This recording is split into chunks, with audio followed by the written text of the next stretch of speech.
Okay, well, I'm already just a little bit confused. But just a second here.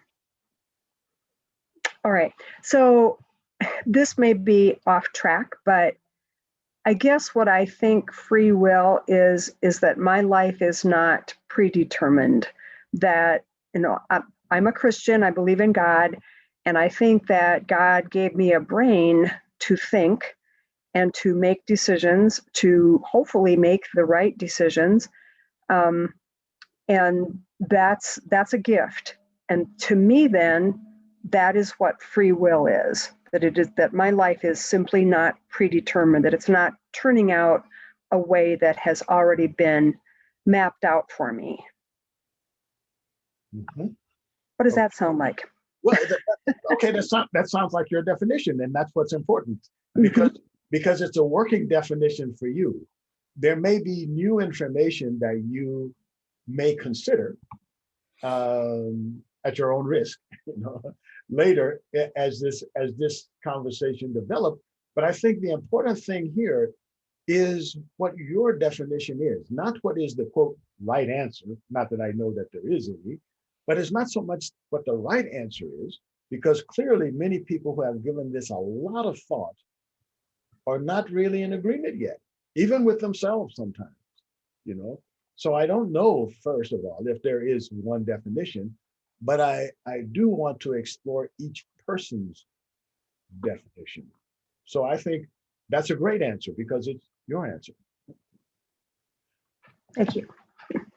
Anyone else?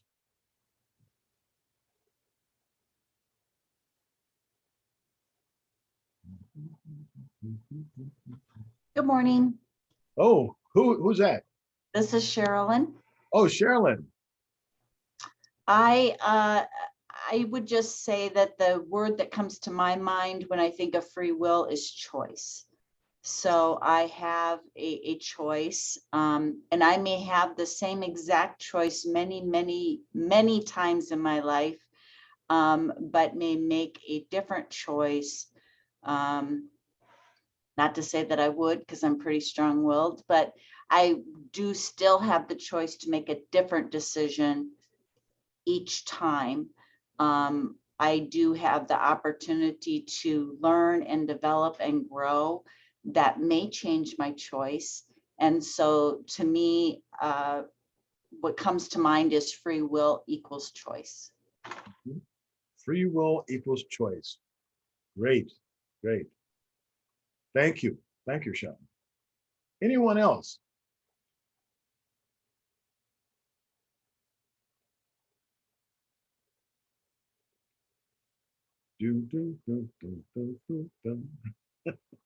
Todd? Yeah, I mean, I've never been able to get like a full kind of concept in my mind of what that whole, the larger concept is. But I think when I always start to think about it, I think of self-empowerment. I mean, the idea that, we hold the power in ourselves to whatever degree we can exercise it to move in a direction or consider something. It isn't even like fully action always. Sometimes it's just the ability to look in a direction, to consider something that, may not be what someone else might see as an obvious decision or an obvious path. It's almost more of a mental exercise for me. I've always thought about it more of a mental exercise than like an actual, I guess, decision tree or, however that comes down. Because I think being in a place where with a lot of different belief systems in play, you see some of predestination, that kind of idea, come into language and into practice. And what you realize is there's a much closer tie to, I don't know, like the idea of free will to more of a kind of a critical thinking skill. Maybe not as high as we usually think, like, oh, it's going to be some highly spiritual thing, which it is for a lot of people, but it's also critical thinking, to me, is a key ingredient of it. Now, of course, critical thinking, you can also expand that out pretty widely, but you understand that it's practice. Yes. You know, practicing critical thinking is a key part of that free will idea, I think. Mm-hmm. Mm-hmm. Very interesting. Thank you for that insight, Todd. Others then have some idea about what you think free will is. If you feel too shy to say it, you can just type it in the chat, and then we can try to keep track of that. But we're just looking for what your idea of free will is, because if we don't have an idea of what we mean by the word, then are we really talking? Are we really having a discussion? Are we really having a conversation? And we don't necessarily have to agree, but at least we have to have some idea of, like, well, when Todd says free will, he's thinking of it like this. When Lynn says it, she's thinking of it like that. Sherilyn, she has a different idea. But me, I'm thinking, well, no, this is what I think, And all of the above. yes, All of the above. above. Yeah. And in terms of free will, you have the ability to make a choice, but that choice is based on what some would say is indoctrination. Did I say that really out loud? I was thinking. So is there really free will because you learn and then you choose what you grew up to know is good, bad, or indifferent? So yeah, all of the above. And free will is making a choice from all of the things that have come past and that you look forward to, like Todd was saying, critical thinking and everything. So yeah, all of the above, but we are all indoctrinated. When we cry in that crib and somebody comes, we say, oh yeah. So my thoughts. Excellent. Thank you, Naima. Any other ideas about what you think free will is?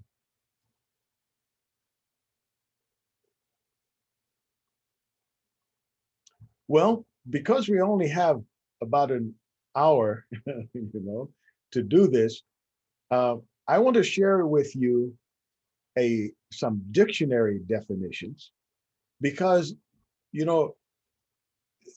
each of us may have our different nuances and how we come to think about it, but many of the times we use words that we don't really have a clear idea of what we mean when we say those words, because we've never been challenged to think about, when you say it,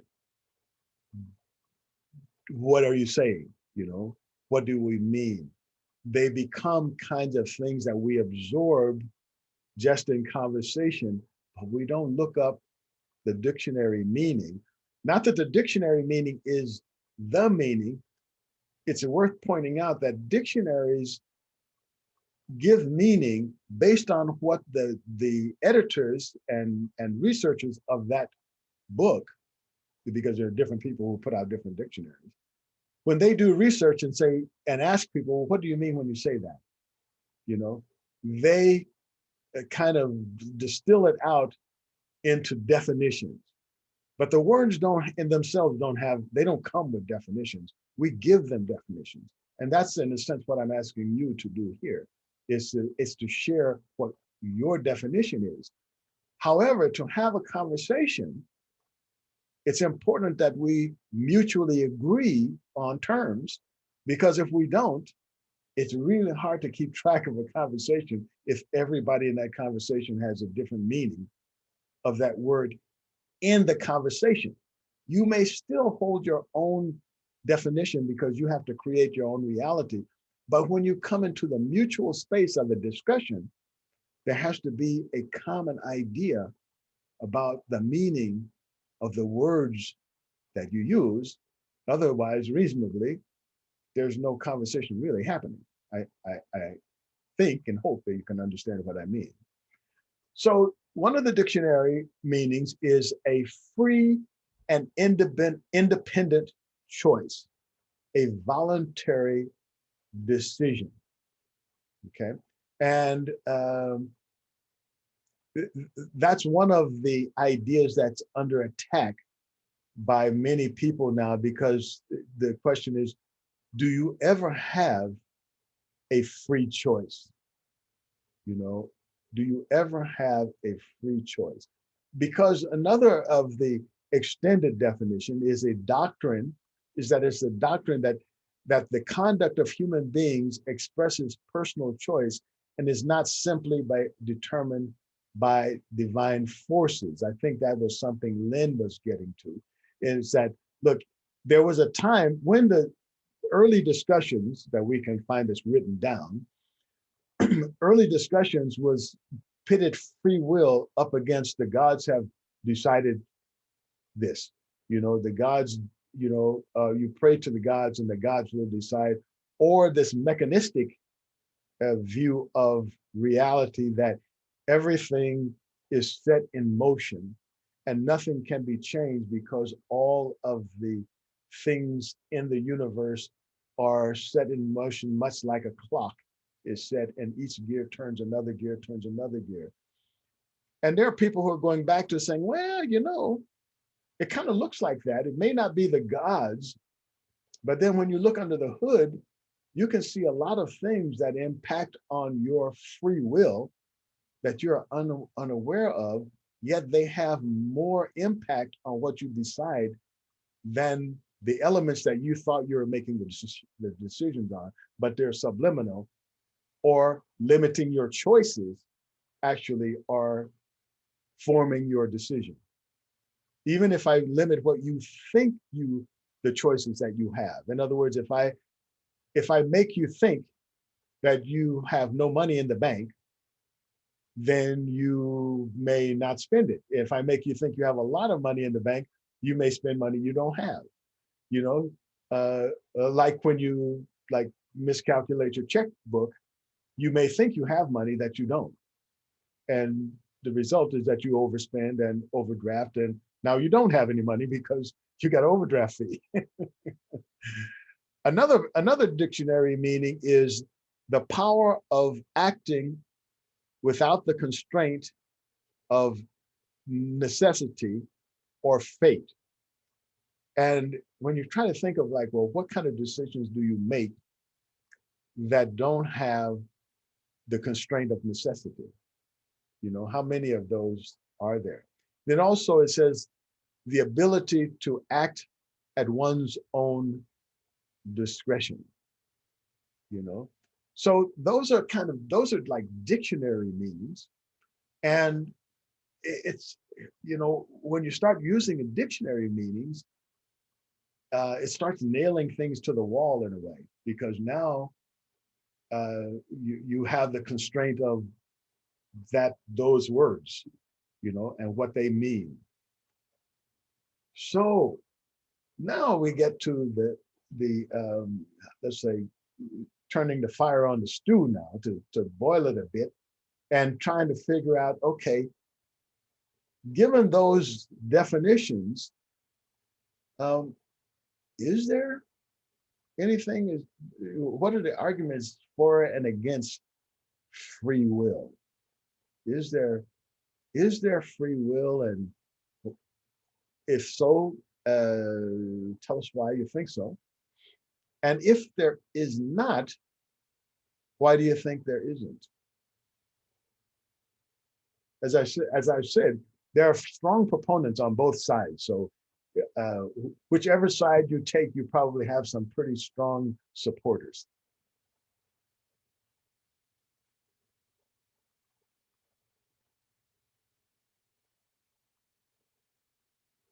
Anyone?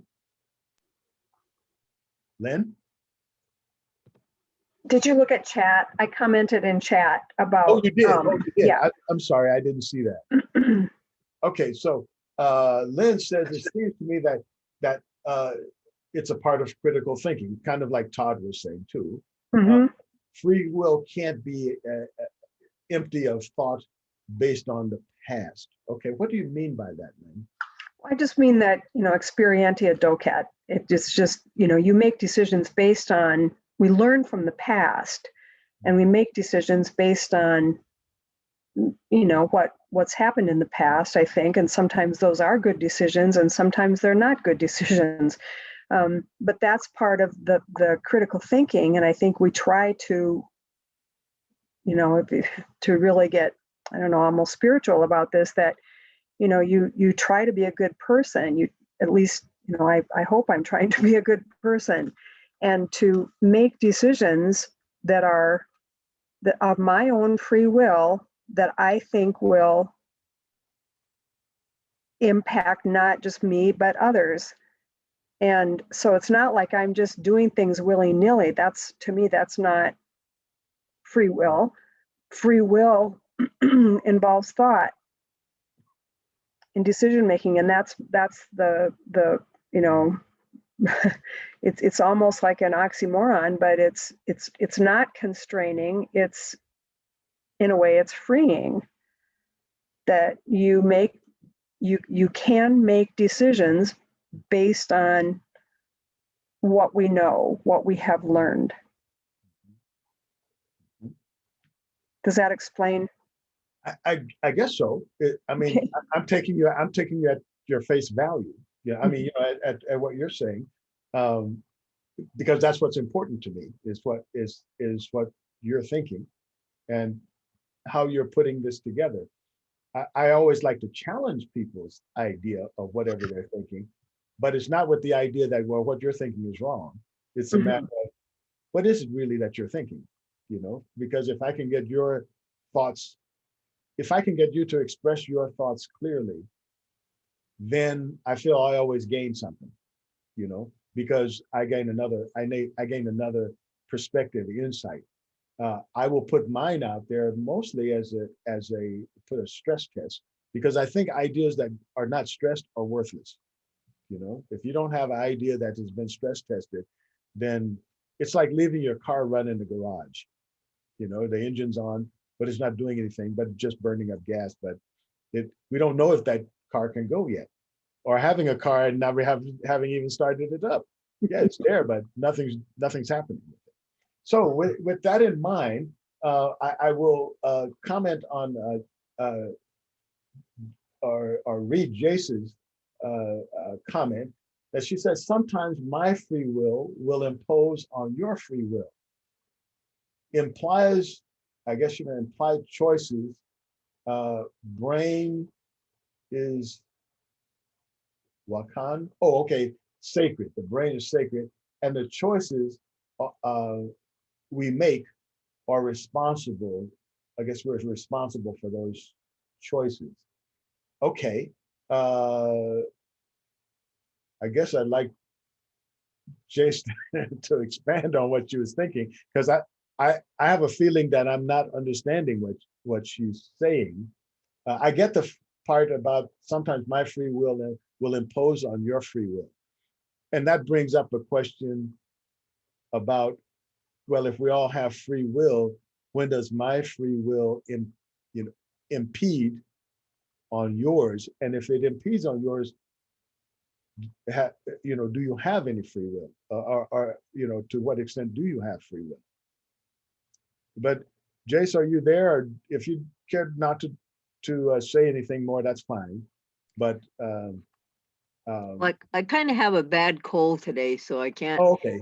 I can't talk very well, but because I start coughing when I talk. But I was just thinking that we're all given a brain when we're born, and so we have to be careful about how we take care of that brain and how we nurture our brains. And part of our brain process is that we do have free will. Well, I'll quote the people. I believe in our philosophy, we believe that we do have free will, that we, and that implies choices that we make. But the main part, when I think of free will, I think of responsibility. We do have choices, but how is that going to affect other people?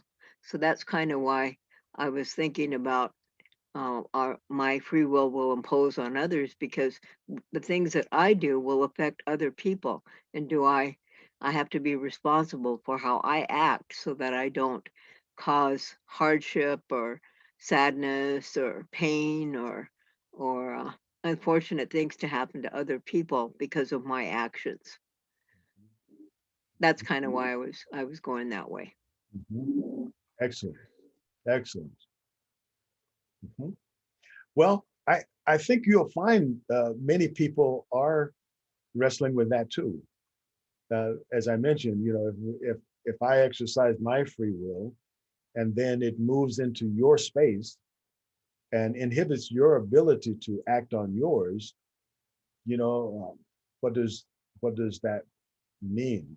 And also, it's like often we treat free will like it's cause and effect. You know, like we do something like in a vacuum. We look at, and it's partly the trick of our minds because our minds don't really like to work dynamically, it works statically. We take snapshots as opposed to a movie, and we're not really aware of of time per se. It's one of the limits of our brains. We act like kind of like if those of you who go back as far as phonograph records, it's kind of like the needle on that phonograph record is only responding to the point at which it's touching the record. All of the other record is there, but it's only responding to that, and it sees that as the whole thing at that moment. And it's only by moving that it's aware of other things, but quickly that other thing is not there, you know? And so sometimes our awareness is like that. And so as a result, if all of those other things that are happening on the record are making basically our choices, because it says these are the choices that you have, and you will be presented with that choice at that needle point period. And now you have to make a decision. But you had nothing to say about the things that happened before, and nothing to say about the things that happened afterwards. And indeed, not at the things that are happening at the same time that you're unaware of. So what is in that vacuum, what does free will mean? What are you making? You know, if you don't have you don't have enough information, how do you know? Would you make another choice if you understood what choices you have? Okay, so those are things that I think go into free will that don't seem to be usually considered. Todd, you look like you had something to say. No, well, I'd written down some stuff just before that, and I really like that because I think that self-awareness aspect is so critical because you can't tell what's influencing you until you're more aware of yourself and why you think the way that you do. You know, that's been alluded to previously here. And I think, you know, part of the act of free will is kind of like where you position yourself to look at something.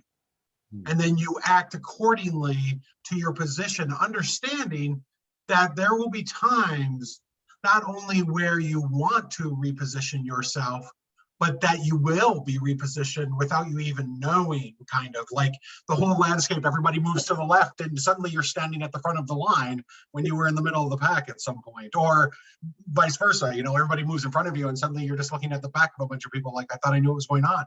But one of the things you say there is really important is that memory itself isn't even that reliable. Your own memory, like when you place yourself and say, I'm making this decision because of something that happened to me, you know, 20, 30 years ago, you may be remembering something in your, you know, before your brain is formed the way that it is now.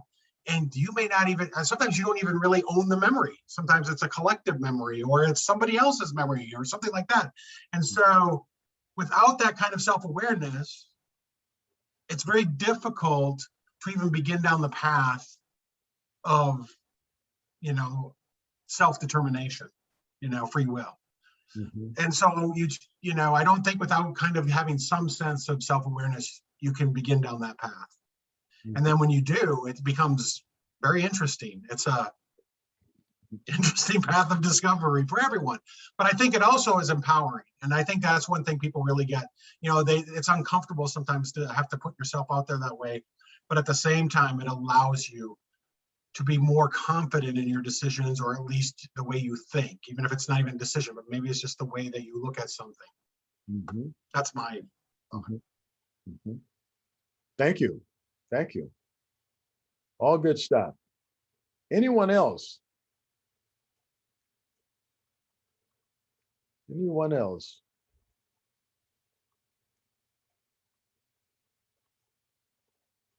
Well, there's certainly lots more to say about free will. I want to, I hope you'll keep thinking about this. And even if you have to go back to something we discussed earlier, feel free to bring that up. Feel free to put things in the chat. One of the pressures on the idea of free will is the marketing industry. And people spend billions of dollars in research, and not only the research, but then acting on the research to convince you to buy things that you don't need and in fact don't want. And you get home and say, why the heck did I buy that? And a lot of research goes into tricking your mind into making choices that are untoward or works against you. Okay. An example are end caps in your department store, where you may think that they're just promoting a certain thing, but the thing is, you'll find it in another place where it really belongs. But it's on the end cap, not because of the thing, but to prime you to accept a price on another thing in another aisle. That is a study and a very well-known tactic that department stores around the world use because it works. And they've been doing it for years, and they continue to do it because it works. The size of print, the color of print, the music in the store, the color of light in the meat department, all of those kind of things and many more go into making you make a choice that they want you to make.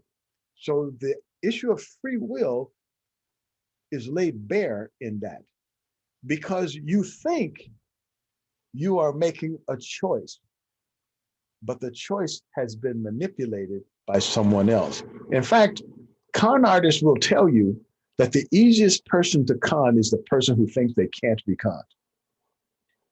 That's a hallmark of the confidence game, is to find the person who's dead sure that they can never be conned. Nobody's going to con me, especially another con.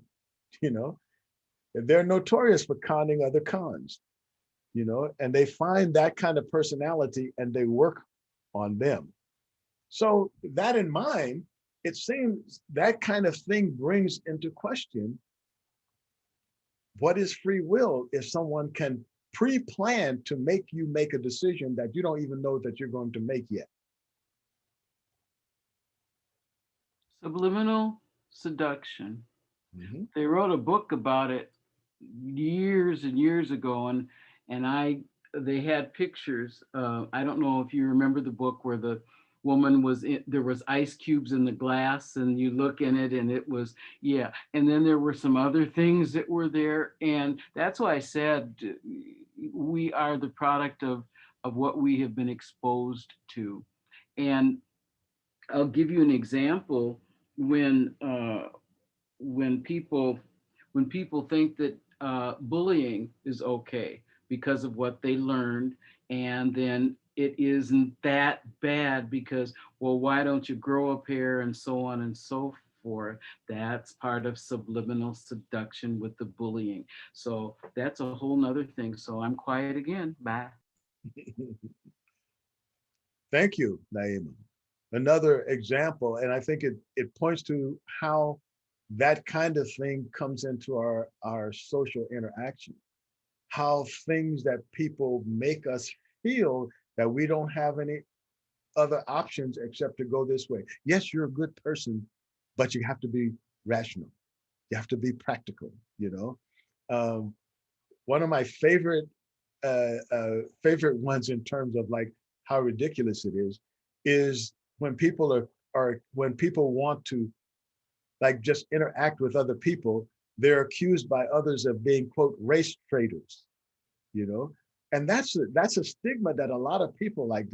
It just feels like it's worse than being unpatriotic, you know? And so they're kind of brainwashed by just the word because it has implications, but it's not clear what do you even mean by that, you know? It's like, I didn't know that was a thing, you know? But it just sounds like it must be something, the way they say it sounds like it must be something terrible, one of the worst things you could be. And so you don't want to be that. And so you give up what you think is your morality, you know, and you think you're making a, quote, practical choice, but you've just been manipulated, you know. Because your emotions will always be stronger than your rational thought. That's just you know, and it doesn't take much. Let's say there's a lot of experimentation that shows that is the case. And the rare person who has some control over that are so rare that they're irrelevant for this conversation and unproven, you know. They may be able to withstand some things, but then other things, you know, if they get a certain experience and then suddenly they're on a different side of a social / political paradigm. Todd, you were going to say something? Well, I just think, you know, you speak to something really interesting there, only in that if you're saying like you're being manipulated, even a reaction against that in that sense would be, you know, loss of kind of your free will in that sense. So I think what you're really looking at, if you really are a strong advocate of free will, and you may move yourself outside of the effective discussion as far as a marketer would be concerned, but is to move away from binary thought, which is a yes or no thing. And the only way to really do that is kind of to turn the discussion more inward on yourself and kind of realize, you know, there's an infinite number of possibilities if you get outside of that discussion. But inside that discussion, there's always going to be a yes or no because it is being defined for you. That discussion is. And so if you take yourself out of it, it's somewhat disempowering. It's very difficult in a culture that has grown more dependent, I guess, or more reactive because it's an emotional thing, like you said, on binary reaction, yes, no, with me or against me, this whole world, you know, and try to think of, you know, more choices, more thoughts. And to me, that's free will, is the willingness to go beyond the binary discussion. Excellent point. Excellent point. And we often forget that because things are proposed to us as you're saying, either or, we forget there are things like both and, neither nor, you know, that we forget because the thing is presented to us like that's the only choices we have. Also, if we don't have very good ability to discern what's in our best interest, then how much free will, isn't our free will, let's say, limited by that? Is it, you know, so, and then if we have a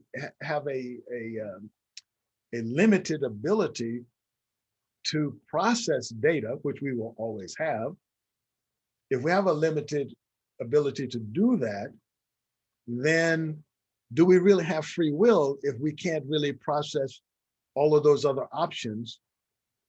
Or what does it mean? Let's say, even if we say, well, okay, well, I get to choose, but I don't know what the ramifications of my choice is, then maybe some, free will is a thing we don't want. We want to get rid of that.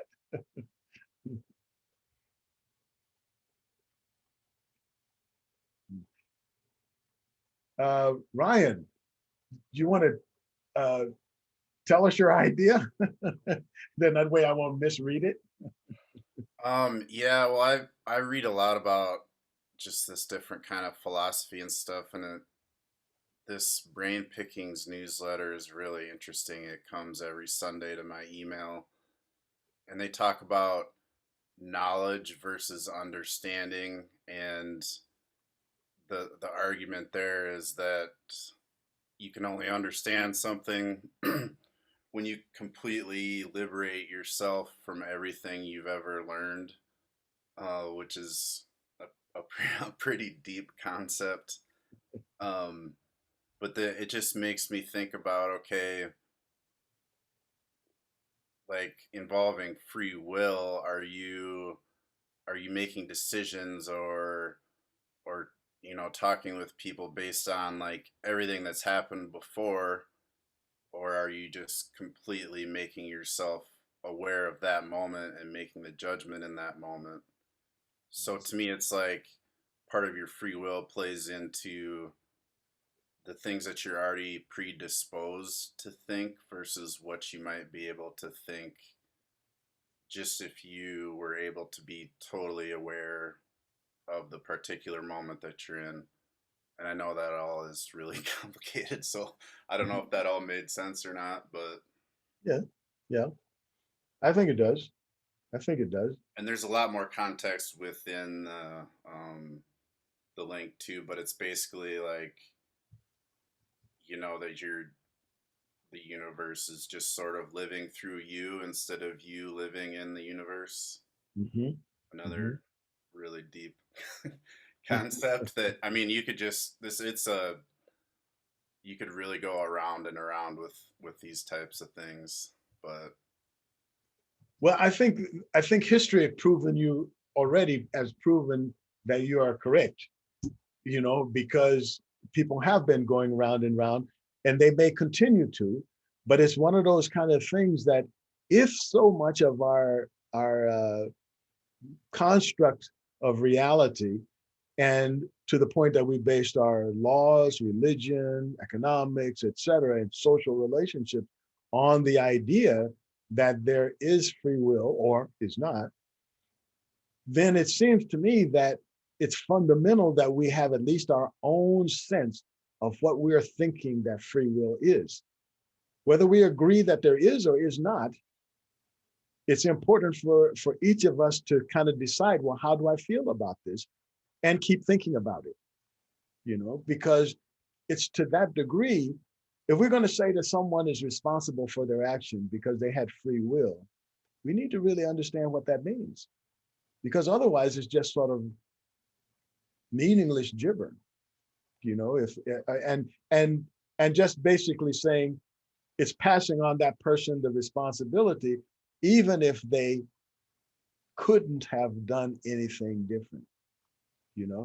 For example, one of the encyclopedia definitions says that free will is the capacity of agents to choose between different possible courses of action unimpeded.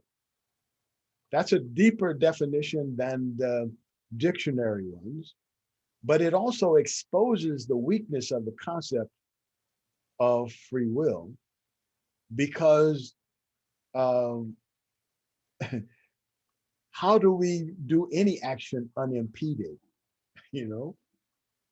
If for no other reason than there's gravity, there's always going to be something that impedes your activity. So what does it mean in that context? It's not to say that that says there's no free will. It just says that puts stress on the idea, and it's important to explore that. Because if I say this person is going to prison because they made a choice to do this thing with no consideration for they may have been manipulated by circumstances or an individual or any other thing to do this act and just say, well, that doesn't matter. Finally, they could choose, but the person wasn't smart enough to make the choices based on the complications between their emotions and what other people were doing and what they felt the consequences were going to be at that time. You know, to make your decision that, well, that person's completely responsible. Yeah, that's, you know, what does that mean?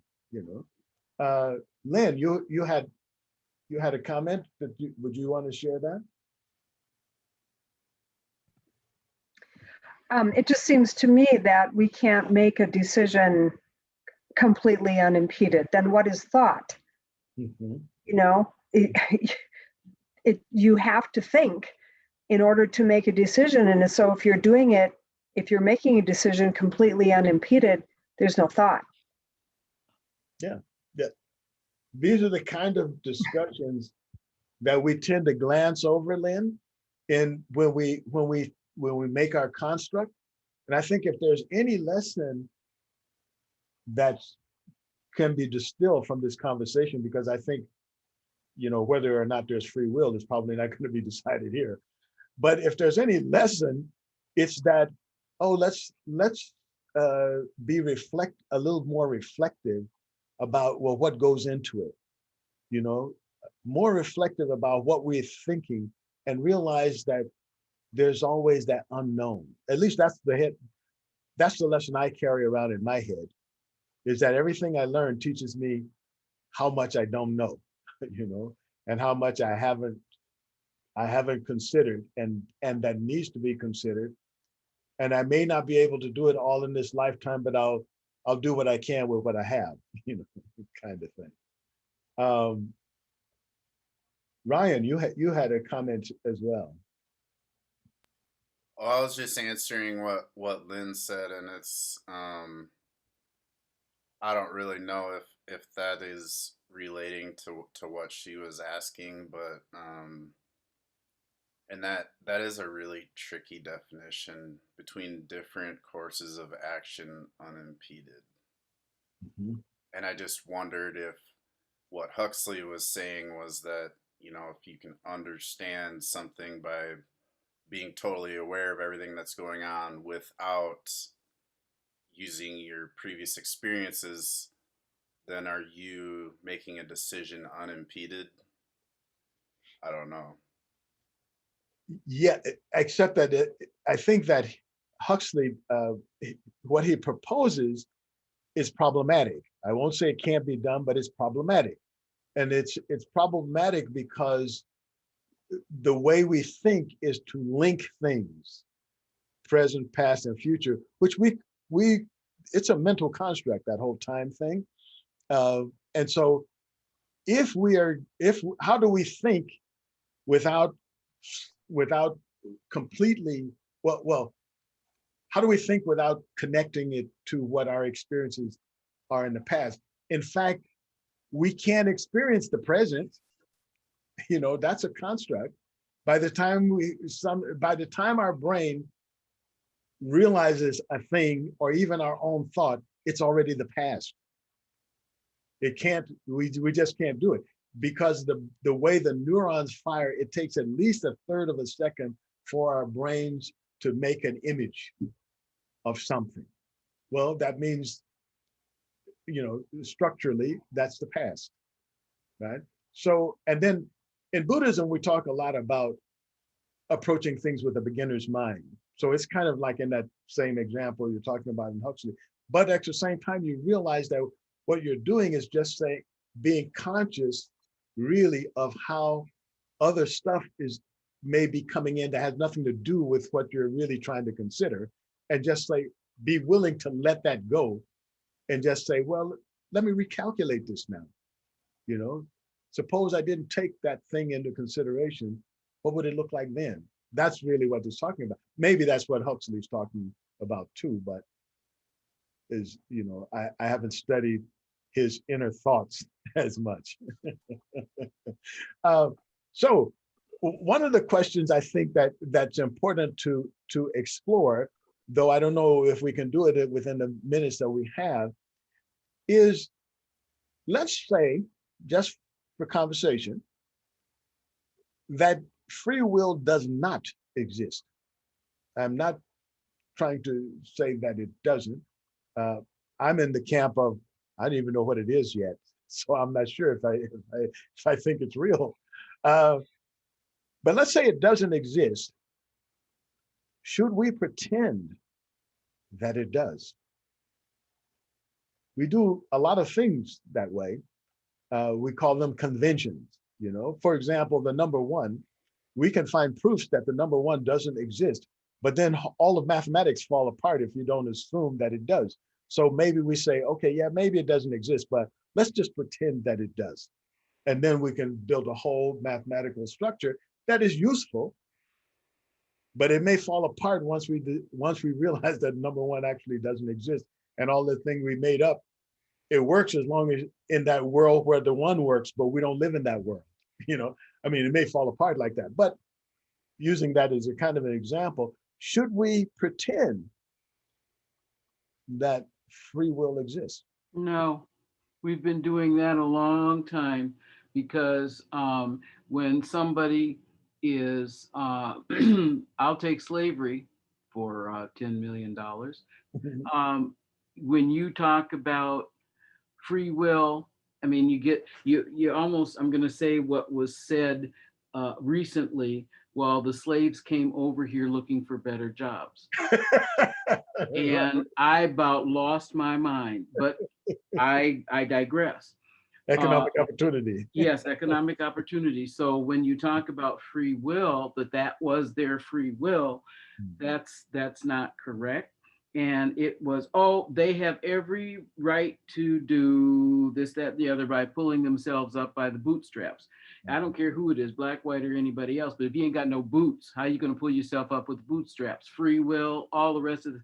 When you don't look at the past, making sure that you understand where everything is, then there's a problem. You know, if you plant a seed and it grows and you say, oh, it came up with, it was just, voluntary free will. You planted that seed and it was watered. I mean, they're not the same, but it is somewhat the same. People have genuine fear of doing something because of what the outcome of that would be. And so when you put fear in there and say, well, you could have done this, that, and the other, and you tell the person, I didn't do it because I was afraid, well, then you get a whole nother thing. But I digress. Any other ideas? What if should we if we discovered that it doesn't exist, what would you say? Todd? Seems like nobody else wants to talk. It's a difficult concept for me, because I think when you talk about the lack of free will, it implies finite. I mean, really, that's, to me, a lot of that comes into discussion. And so it's saying there's only a finite path. This is, it's this path, or even if it's a million paths, it's still finite. There's only a million paths. And it's hard for me to put my mindset, because the way I've learned to cope with this concept, and I say this, I'm not saying I understand the concept, but the way I've come to cope with it is that I always look at myself as a finite being trying to consider infinite possibility. And so without that, I have real difficulty moving in the concept of free will, because if it is finite, then I don't think you can have free will. I mean, really can't. I mean, you could say, because we talk about a didactic argument, but even if you have a million choices, then you still only have a million choices, right? And so, that's just it's a coping mechanism. So if you say, should we pretend? That comes down then to the question, do you pretend that there are unlimited resources, or that's really what it comes down to.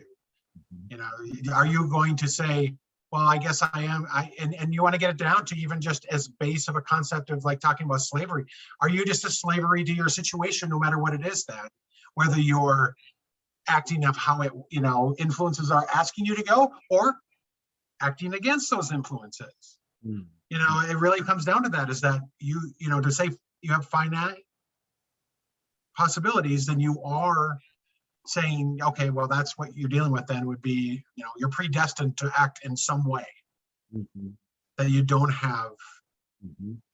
something beyond you that you understand. And I don't want to get into that. It's not a mystical thing for me. It's just a way to function kind of in the world. If I don't have that, I have trouble.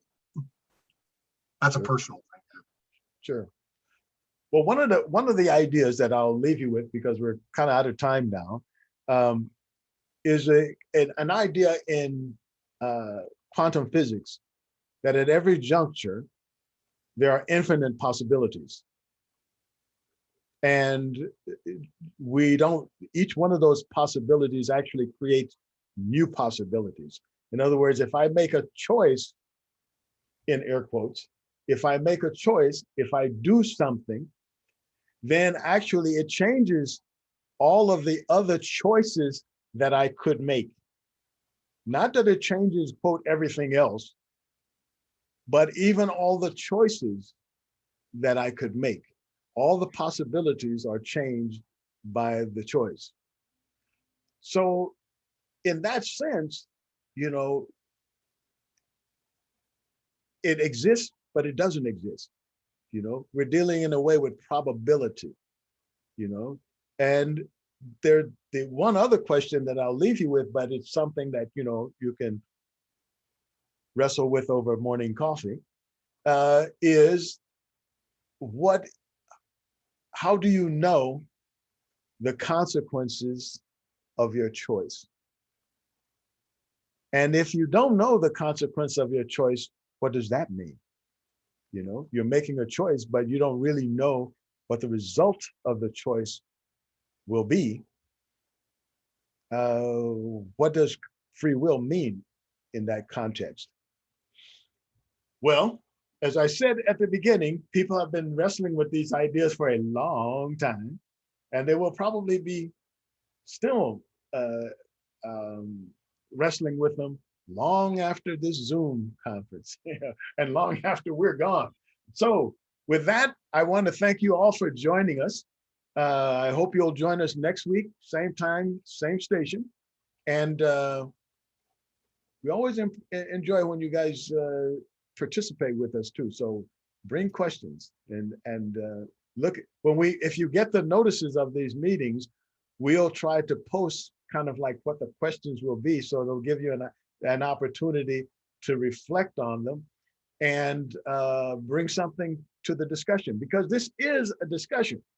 Even when we have guests, it's designed for us to have an opportunity to talk to each other and share ideas, because all of us together will always be smarter than any one of us.